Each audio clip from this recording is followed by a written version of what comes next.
Mesdames, Messieurs, bienvenue dans cette grande édition du journal sur votre chaîne, une édition qui s'ouvre avec cette information, la coordination de la Mouka, ville-province de Kinshasa, dans une lettre d'information adressée ce mercredi 8 juillet 2020 au gouverneur de la ville de Kinshasa, Gentini Ngobila, confirme sa marche projetée pour ce lundi 13 juillet 2020. Cette correspondance signée par le secrétaire général adjoint du Mouvement de libération du Congo, Fidel Babala, en sa qualité de coordonnateur de la ville de Kinshasa, de la plateforme Lamouka, fixe également les itinéraires pour cette marche qui se présente comme suit. Axe 1, Tchangou, Maluku, Sele, Kimbanseke, Ndjili, Massina, des bonhommes, avec un point de chute, échangeur de limité. Axe 2, Moamba, Lemba, Rigini, Mongafula, Makala, Ngaba, avec point de chute, échangeur de limité. Axe 3, Unikine, Livulu, Banzalemba, Rond-Point Ngaba. Axe 4, Mitendi, Mama Mobutu, Cité Verte, Badiading, Selemba ou Upen, Delvo, Météo, Point de chute, UPN. Axe 5, Makalangunza, Bandal, Ngiringiri, GB, Point de chute, Rond-Point Molar. Axe 7, Kassavubu, Lingwala, Gombe, Barumbu, Kingabwa, Point de chute, Esplanade triomphale. Et enfin, l'axe 8, Mombele Kalamou, avec un point de chute, le rond-point Victoire. Parlons toujours de cette plateforme Lamouka pour dire que les jeunes, plutôt la dynamique des jeunes Lamouka, plus que déterminés à barrer la route à la désignation de Ronsard Malonda à la tête de la Commission électorale nationale indépendante. Ces jeunes cadres de différents partis politiques de l'opposition, notamment Ensemble pour les changements de Moïse Katumbi, Nouvel Élan d'Adolphe Mozito, la dynamique de l'opposition est sidée avec Martin Fayoulou et le Mouvement de libération du Congo de Jean-Pierre Bemba était en réunion ce mercredi 8 juillet 2020 ici à Kinshasa. Suivez ce reportage. La République est en danger.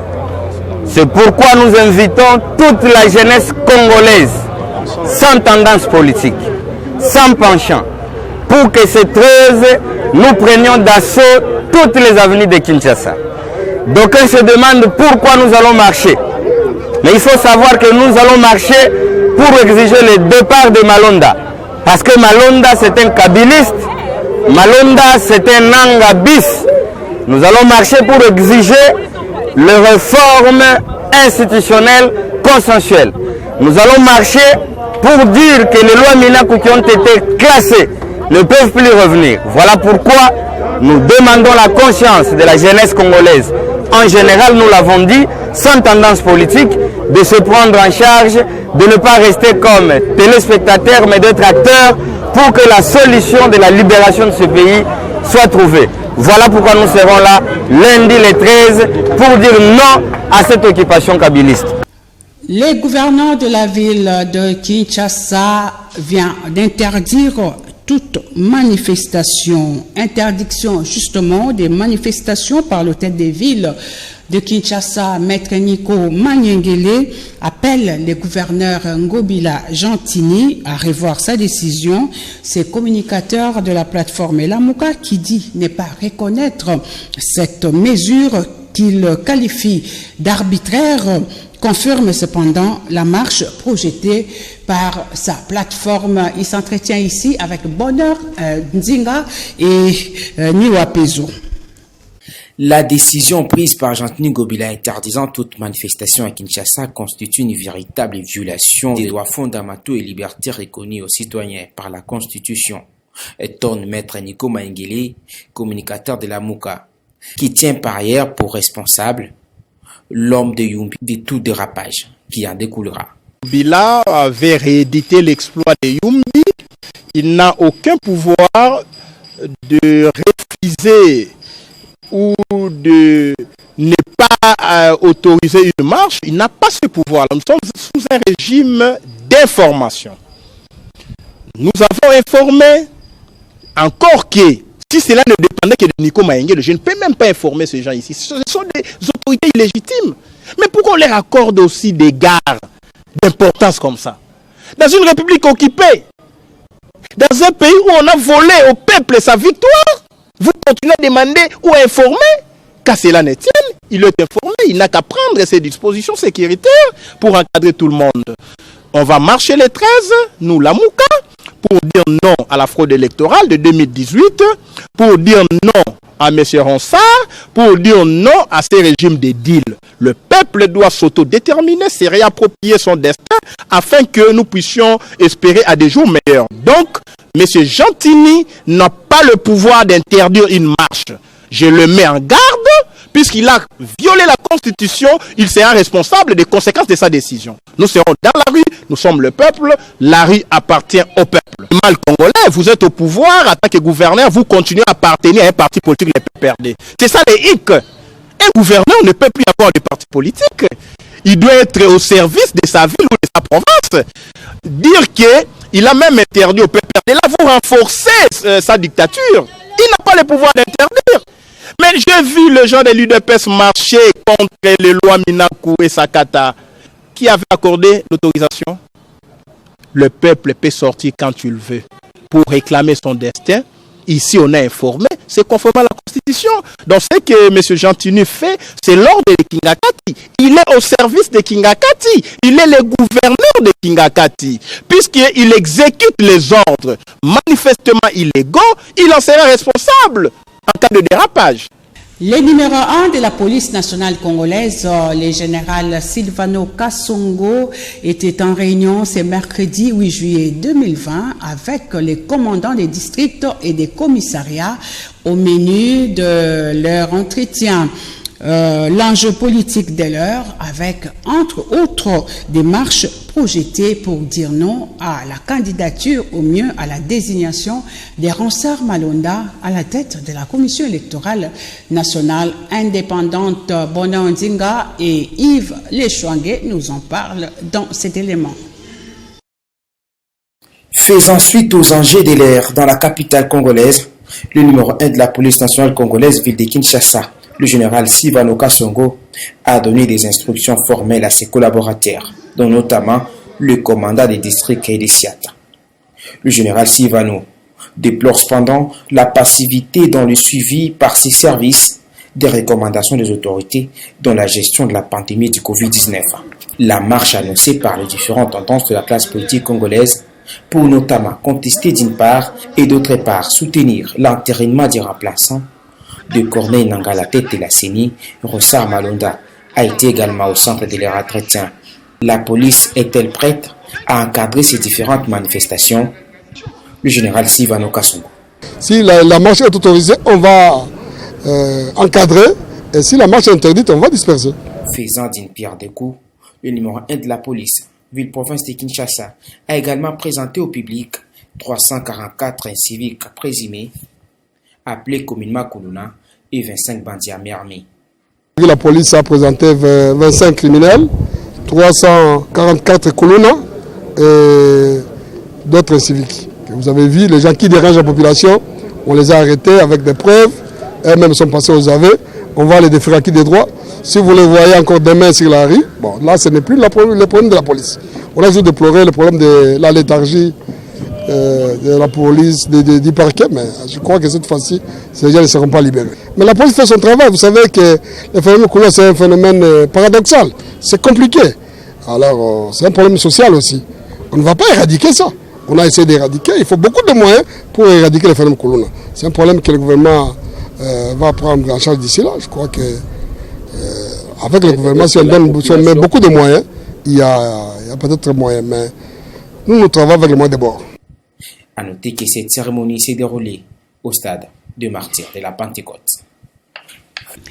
Du côté des alliés de l'Union pour la démocratie et le progrès social, on appelle plutôt à une vive contestation pour barrer la route à ces projets qu'ils qualifient de machiavéliques. Ils disent soutenir les démarches de mouvements citoyens qui visent à obtenir le départ par pression ou non de celui qu'ils qualifient de germe de conflit. Robert Kouta Mwanakouta est le coordonnateur adjoint de cette structure.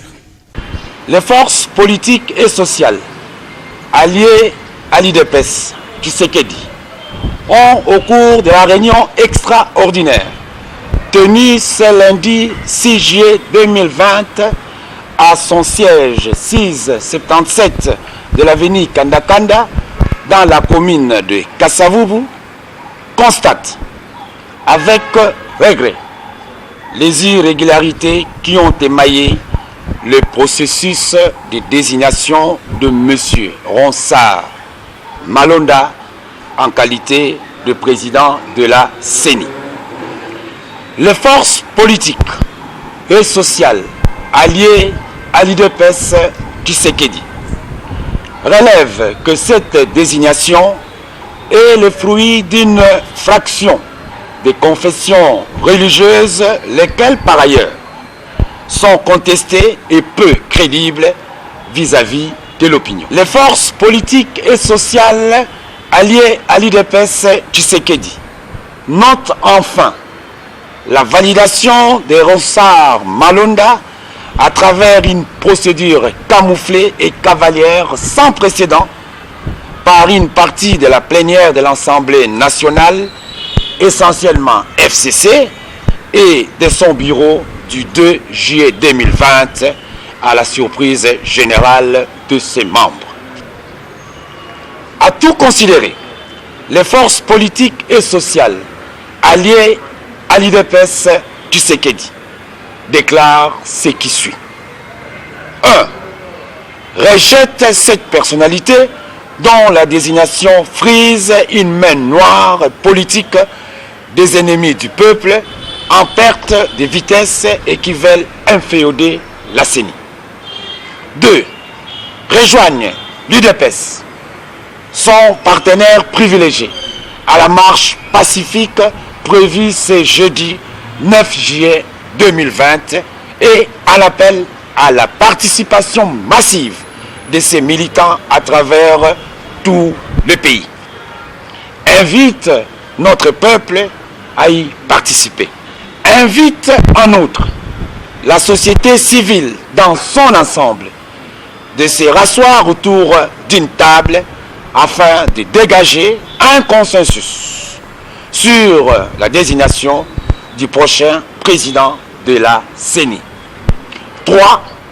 Appelle le garant du bon fonctionnement des institutions de la République, son Excellence Félix Antoine Tshisekedi Tshilombo, président de la République, chef de l'État, de ne jamais cautionner cette fraude en nommant Ronsard Malonda, car fruit d'une tricherie avérée et contestée par ses prétendants pairs et l'ensemble de la classe politique ainsi que notre peuple.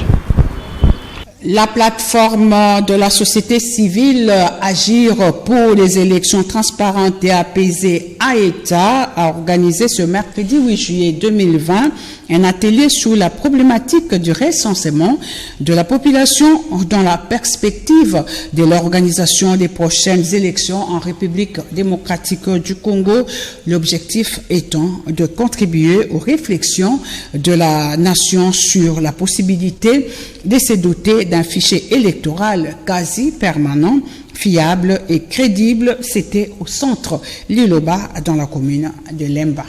Ouvert ce mercredi 8 juillet 2020 au centre Liloba dans la commune d'Elemba, cet atelier sur la problématique du recensement de la population dans la perspective de l'organisation des prochaines élections en République démocratique du Congo, organisé par le société civile électorale Agir pour des élections transparentes et apaisées à État, a pour objectif majeur de contribuer aux réflexions de la nation sur la possibilité de se doter d'un fichier électoral quasi permanent, fiable et crédible, fondé sur des données du recensement général de la population. Gérard Bissambou, secrétaire général de l'État. Il est important de noter que après qu'on ait organisé les élections et en période post-électorale, la première étape c'est l'évaluation du processus électoral pour formuler des recommandations et donner des orientations en rapport avec les réformes électorales importantes à mener pour améliorer le prochain processus. Et donc l'État a eu à faire l'évaluation, à formuler des recommandations pour en fait améliorer le processus électoral de l'échéance 2023. De cette évaluation, il ressortait que le fichier électoral est demeuré le défi le plus important, en fait le défi majeur, qui permettrait d'améliorer le processus afin que nous ayons des élections en fait qui se tiennent de façon juste, pour une représentation proportionnée en termes de circonscription électorale, mais en même temps que nous pensions avoir des résultats électoraux fiables. Et donc, pour ça, nous avons pensé que pour avoir un fichier électoral fiable et crédible, il y avait nécessité d'avoir un recensement qui mettrait sur pied, qui devait pourvoir en fait au pays un fichier d'état civil duquel devra être tiré le fichier électoral ou le corps électoral pour les prochaines élections. De son côté, Jérôme Bonso, secrétaire permanent de ces structures électorales, revient sur le bien fondé du recensement pour la RDC. Les élections de 2006, de 2011, de 2018, il y a eu des recensements qui étaient biaisés par la politique. Pourquoi nous nous sommes rendus compte de certaines provinces qui sont à l'œil nu, même quand nous avons étudié, nous avons dit telle province est moins peuplée par rapport à telle autre province. Mais la province la moins peuplée, c'est cette province qui a beaucoup de sièges par rapport à la grande province. Pourquoi? Parce que vous allez contester sur base de quoi vous n'avez pas de données démographiques. Et c'est l'importance du recensement. Et c'est vraiment pour contourner la stratégie de recensement qui est la fraude. On gonfle autant de sièges dans telle province qui est pro telle tendance politique et on dégonfle l'autre. C'est pourquoi nous disons qu'on puisse même recourir à RAPTA, recensement administratif de la population techniquement amélioré, ça sera moins coûteux. Ça peut être moins coûteux avec cette l'initiative du ministère de l'Intérieur, il nous en a parlé, on peut aller vite. Notez par ailleurs que cet atelier sur la problématique du recensement de la population devra pouvoir à la détermination et l'engagement de l'État à contribuer au souci de la mise sur pied d'une banque de données démographiques stable, laquelle sera tirée un fichier électoral fiable et traçable et proportionnel à la taille démographique de la nation et de chaque circonscription électorale. Et puis, cette information saisie par les requérants Beya Moubiaï sur l'affaire qui l'oppose au président du comité de suivi de l'accord de Saint-Sylvestre, Joseph Olengankoy, le Conseil d'État a tenu une audience ce mercredi 8 juillet 2020 au siège de cette institution dans la commune de Gombe. Témoin de l'événement, Dadilou Indamou. Dans une matière urgente, la cause est appelée pour être. L'affaire qui oppose Dr Beya Moubiaï, membre du comité de suivi de l'accord de la Saint-Sylvestre, à son président Joseph Olengankoy, était inscrite devant le Conseil d'État ce mercredi 8 juillet 2020 pour la plaidoirie de deux parties en conflit. La partie récurrente accuse ces derniers de bloquer le prime du docteur Beya Moubiaï, alors membre du CNSA, et demande au juge administratif de remettre leurs clients dans ses droits. La décision de M. Olengankoy, c'est une décision qui a été prise essentiellement par des appétits du ventre pour ne pas donner à M. Beya et ses collègues autres leur prime afin de le mettre dans la poche. C'est pour cela que nous avons introduit une plainte contre lui-même. Et on ne peut pas mettre l'argent du contribuable dans la poche par un individu. Première chose. Deuxième chose, M. Beya est simplement victime de M. Olengankoy qui se réveillait du jour au lendemain comme si nous étions encore sur la période. Même pendant la Deuxième République, ça ne se faisait pas comme ça. Donc il considère que le pays lui appartient. Il se réveille, il chasse le membre du CNSA comme si c'était ses ouvriers. Même un ouvrier, on ne les chasse pas de son propre gré. Il y a des procédures à respecter. En l'espèce, il n'y a eu aucune procédure qui a été respectée. Et même la décision de dire qu'on n'est plus membre du CENSA n'a jamais été notifiée à M. Beya. Vous avez suivi les avocats de Olengakoy le reconnaître. Donc, on ne lui paye pas. Les avocats de la partie défenderesse estiment que Dr Beya Moubiaï n'a pas droit de réclamer ses primes, d'autant plus que celui-ci avait démissionné en se présentant aux élections législatives de décembre 2018, ce qui a comme conséquence la perte de sa qualité de membre du dit comité. Lorsque le regroupement, dans le cas d'espèce, a présenté les candidatures de ses différents membres, c'est que consciemment, ces membres avaient en leur tête la conquête d'un pouvoir ou d'une fonction élective, celle de devenir député national dans une circonscription électorale. Cela n'a pas été fait de manière forcée, ça a été fait de manière libre, en toute conscience et âme. Ces membres savaient que nous allons rechercher le pouvoir au niveau de nos circonscriptions électives différentes. Donc le président du RASOP, puisqu'il est président d'un regroupement politique, ne l'a pas fait de manière forcée. Ces gens avaient librement opté pour la députation nationale. L'affaire est prise en délibéré et le jugement sera prononcé dans 48 heures. Et on boucle cette grande édition du journal par cette information du nouveau à Kinshasa. L'hôtel La Fleur vient de voir les jours dans la commune de Kasavubu. L'œuvre est signée le député national Dédé Kodoro. La cérémonie d'inauguration a eu lieu le dimanche dernier en présence de plusieurs invités. Des marques Boné Nzinga et Dadi Kusaka étaient sur le lieu pour le compte des canaux Congo Télévision Radio Liberté Kinshasa. Cette cérémonie d'inauguration de l'hôtel La Fleur Kinshasa s'est déroulée en présence de plusieurs personnalités, mais aussi de quelques notables du Grand Équateur venus assister à ce moment historique. Dans son suite, son initiateur, le député national Dédé Kodoro et de la circonscription électorale de Yakoma, a commencé par rappeler la jeunesse même de ce qui aujourd'hui apparaît aux yeux du public comme un véritable bijou. Une fierté pour l'ensemble de l'Équateur dans son ancienne configuration de voir l'un de ses dignes fils réaliser pareille œuvre au bénéfice des Congolais, a indiqué le président du regroupement des unis des Grands Équateurs, José Ngbanda, qui a procédé à la coupure du ruban symbolique.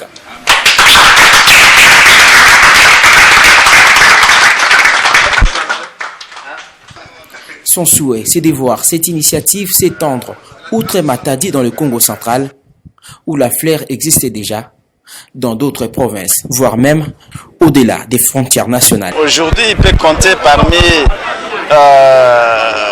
des investisseurs qui ont une chaîne hôtelière à Matadi, à Kinshasa, et je suis convaincu que cela ne va pas s'arrêter ici. Il va poursuivre ses actions dans d'autres provinces, pourquoi pas à l'extérieur. C'est vraiment un motif de fierté de voir ce que notre frère honorable Dédé a fait. Personnellement, je suis témoin parce que j'ai assisté à cela quand c'était encore de la boue ici. J'ai vu comment est-ce que la maison poussait comme des champignons. Aujourd'hui, c'est un beau bijou qui fait non pas seulement la fierté du quartier, mais la fierté de toute la ville de Kinshasa et du Congo. Doté d'un confort hors pair, l'hôtel La Fleur dispose de tous les services capables de satisfaire son clientèle, a martelé son initiateur, le député national Dédé Kodoro. Ce que je demanderai aux Congolais est que cet espace est pour eux. Nous leur invitons de venir visiter nos services. Nous avons un bon restaurant où nous faisons des mets congolais, européens et toutes sortes, suivant le goût de notre clientèle. Nous avons des chambres qui répondent à leurs besoins, des appartements. Nous invitons vraiment la population congolaise de visiter notre espace. Ici à Kinshasa et voire même à Matadi, La Fleur c'est une référence. Il ne faut pas seulement qu'ils attendent ça de loin, qu'ils viennent eux-mêmes goûter le fruit de ce travail vraiment abattu avec une expertise congolaise. Et nous ne pouvons que les appeler à venir eux-mêmes palper du doigt ce que nous avons fait et c'est pour leur intérêt. Situé à 5 minutes du Palais du Peuple. Au numéro 120 de l'avenue Boussou-Diano, dans la commune de Kassavoubou, l'hôtel La Fleur constitue désormais un lieu idéal pour passer des instants inoubliables grâce au savoir-faire et au professionnalisme de son personnel. Voilà, c'est la fin de cette grande édition du journal. Merci et à la prochaine avec le même plaisir.